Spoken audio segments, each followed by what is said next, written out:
En ce temps-là, voici qu'un docteur de la loi se leva et mit Jésus à l'épreuve en disant, « Maître, que dois-je faire pour avoir en héritage la vie éternelle ?» Jésus lui demanda, « Dans la loi, qu'a-t-il décrit? Et comment lis-tu » L'autre répondit, « Tu aimeras le Seigneur ton Dieu de tout ton cœur, de toute ton âme, de toute ta force et de toute ton intelligence, et ton prochain comme toi-même. » Jésus lui dit, « Tu as répondu correctement. Fais ainsi et tu vivras. » Mais lui, voulant se justifier, dit à Jésus, « Et qui est mon prochain? » Jésus reprit la parole. Un homme descendait de Jérusalem à Jéricho, et il tomba sur des bandits. Ceux-ci, après l'avoir dépouillé et roué de coups, s'en allèrent, le laissant à moitié mort. Par hasard, un prêtre descendait par ce chemin, il le vit et passa de l'autre côté. De même, un lévite arriva à cet endroit et le vit et passa de l'autre côté. Mais un samaritain qui était en route arriva près de lui, il le vit et fut saisi de compassion. Il s'approcha en pansant ses blessures, en y versant de l'huile et du vin, puis il le chargea sur sa propre monture, le conduisit dans une auberge et prit soin de lui. Le lendemain, il sortit 2 pièces d'argent et les donna à l'aubergiste en lui disant, « Prends soin de lui. Tout ce que tu auras dépensé en plus, je te le rendrai quand je repasserai. » Lequel des trois, à ton avis, a été le prochain de l'homme tombé aux mains des bandits? Le docteur de la loi répondit, « Celui qui a fait preuve de pitié envers lui. » Jésus lui dit, « Va, et toi aussi, fais de même. » Acclamons la parole de Dieu. Nous nous tromperions lourdement si nous pensions que les Juifs, à l'époque de Jésus, et bien plus aujourd'hui,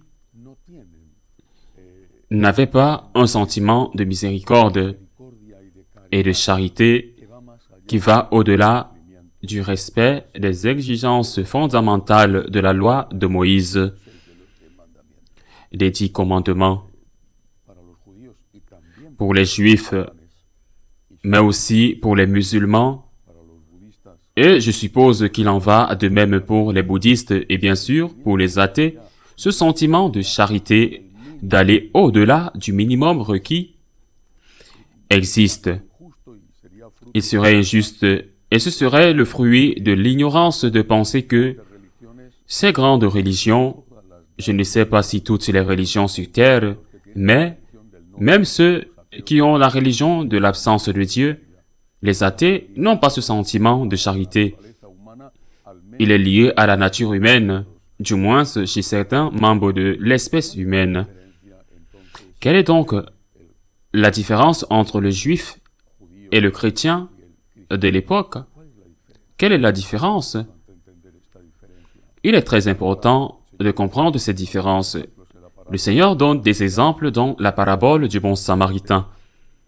Pour ce prêtre dont je suis absolument sûr, bien qu'il soit un exemple, qu'il était un prêtre respectueux de la loi, un prêtre qui, et bien sûr, respectait les 10 commandements, qui remplissait l'énorme quantité d'exigences de la loi juive, soit plus de 600 préceptes pour ce prêtre, la charité ou la miséricorde, ou le fait d'aller au-delà du minimum requis, n'était pas un précepte. C'était une chose qui était certes conseillée, mais pas obligatoire. Et c'est précisément là la différence entre eux et nous. Lorsque nous, catholiques, nous confessons, les catholiques qui se confessent, eh bien, lorsque nous nous confessons, nous le faisons généralement en suivant le schéma des 10 commandements de Moïse. Nous ne devons pas oublier qu'il s'agit d'un schéma moral de base valable pour nous, mais juifs. Moïse, c'est-à-dire juif, est dans ce schéma. Il est établi que c'est un péché de voler, mais il n'est pas établi que c'est un péché de ne pas faire l'aumône. Pour le juif et pour ce prêtre ou ce lévite, qui était un pharisien ou un scribe juif, également un adepte très strict de la loi, c'était un péché de voler. Ils n'auraient pas fait ce que les bandits avaient fait, et s'ils l'avaient fait, ils auraient su qu'ils avaient mal agi. Ils n'auraient pas abattu cet homme à moitié mort, ils ne l'auraient pas volé. C'est ce que leur loi morale les obligeait à faire. Mais leur loi ne les obligeait pas à soigner un blessé, à faire l'aumône. Leur loi les exhortait, les conseillait, les encourageait, mais elle ne les obligeait pas. Et maintenant, je pense qu'au vu de cela, nous devons nécessairement nous demander, sommes-nous, d'un point de vue éthique, des juifs ou des chrétiens? Sans déprécier les juifs, sommes-nous juifs ou chrétiens? Beaucoup de chrétiens, beaucoup de bons catholiques, bons dans le sens où il y a encore, Dieu merci, des catholiques qui remplissent leurs obligations familiales et professionnelles, qui vont à la messe, qui se confessent, mais ils n'ont pas dans leur conscience, ils n'ont pas l'exigence, non pas le conseil, mais l'exigence de la charité.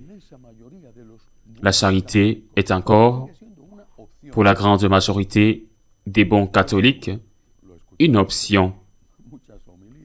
Bien sûr, nous l'entendons dans de nombreuses homélies, nous l'avons appris depuis notre enfance, mais nous l'avons appris et nous l'entendons comme une option.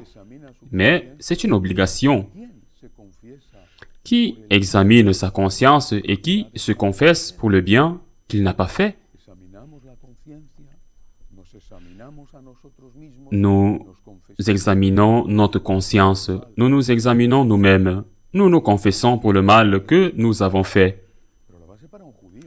Les 10 commandements sont la base, mais la base pour un juif, pas pour un chrétien, pas pour un catholique. Lorsque nous commençons la messe, nous disons, et nous confessons, nous disons, je confesse devant Dieu Tout-Puissant et devant vous, mes frères, que j'ai beaucoup péché en pensée, en parole, en action et en omission. Nous le disons très bien au début de la messe, j'ai péché par omission. Et pourtant cela, dans l'examen de conscience habituel, est complètement omis. Il ne faut pas faire le bien que l'on ne peut pas faire. Je ne peux pas avoir mauvaise conscience parce qu'il y a eu un attentat terroriste ou parce qu'un évêque est emprisonné ou parce qu'il y a la faim ou parce qu'il y a une guerre. Je n'en suis pas responsable. C'est un bien que je ne peux pas faire parce qu'il n'est pas en mon pouvoir de le faire. Mais le bien que je peux faire, même s'il est petit, et sans que cela signifie que je doive tout donner et aller vivre sous un pont comme un mendiant, mais le bien que je peux faire, j'ai le devoir de le faire. Et c'est le pur catholicisme, le catholicisme de Jésus. C'est la parabole du bon samaritain.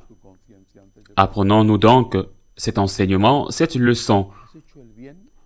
Lorsque vous faites votre examen de conscience avant de vous confesser, écoutez, avez-vous fait le bien que vous pouviez faire? Pas le bien possible. Qu'est-ce que tu peux faire? Qu'est-ce que je peux faire? Nous sommes si petits, mais le bien possible, ai-je fait le bien que je pouvais faire? Ce qui était à ma portée, souvent, ce n'était pas un grand effort. C'était à ma portée. Ai-je fait le bien que je pouvais faire? Lorsque vous visitez l'Espagne, les grandes villes et surtout les petits villages d'aujourd'hui, beaucoup d'entre eux sont pratiquement abandonnés. Peut-être que la seule chose qui reste debout, ce sont leurs églises, Elles ne sont pas aussi décorées que les grandes cathédrales, mais toutes, même dans leur humilité, sont belles, austères, surtout en Castille, en pierre pure, comme notre caractère, mais décorées d'un beau retable ou de peinture qui étaient coûteuses à l'époque. Pourquoi? Parce que ces paysans qui étaient pauvres, qui avaient juste de quoi manger,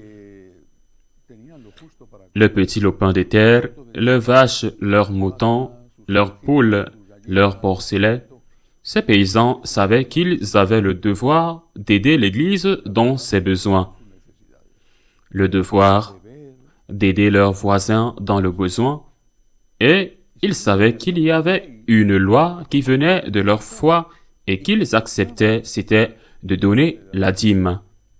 Aujourd'hui, elle a disparu. Aujourd'hui, nous considérons que l'aumône est une option,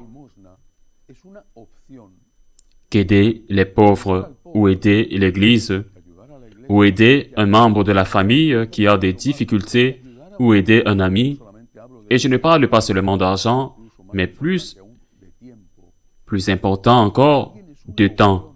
Qu'aider quelqu'un est une option. Ce n'est pas du catholicisme. La parabole du bon samaritain le dit très clairement. Celui qui veut suivre Jésus doit vivre comme Jésus, qui s'est donné pour nous, qui étant riche s'est fait pauvre, qui étant Dieu s'est fait esclave et s'est fait passer pour une personne parmi tant d'autres. Nous devons imiter le Christ dans son amour miséricordieux. Nous devons faire le minimum que les commandements établissent. Ne pas tuer, ne pas voler, ne pas mentir. Mais nous ne pouvons pas nous contenter du minimum. Et nous ne pouvons pas considérer que l'aide, dans la mesure où nous pouvons aider, est une question facultative. Ce n'est pas catholique. Aider est une obligation.